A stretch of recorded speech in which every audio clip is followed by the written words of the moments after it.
Hello there, you're watching Dansky, and in this 2-minute tutorial we're going to learn how to create concentric circles in Adobe Illustrator.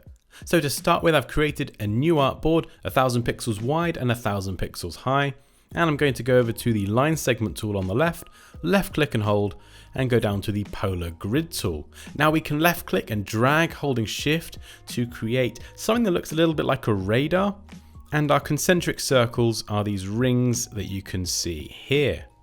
Now this is the default polar grid the Illustrator creates, so we can delete that by pressing backspace or delete on the keyboard. And with the tool selected, we can left click anywhere on the artboard and it will bring up this dialog box, and we can now specify the properties for our concentric circles. So we can choose the width and the height here. It doesn't matter what we type here because we can always adjust the size. Now the number of concentric dividers, this is essentially the number of rings that are going to be included. So the default here is 5. So let's change this to 50. Let's make it interesting.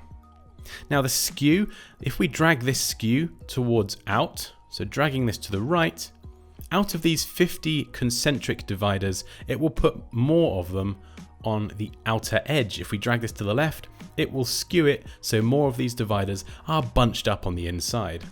So let's leave this at 0, just so all of our concentric dividers are the same width apart.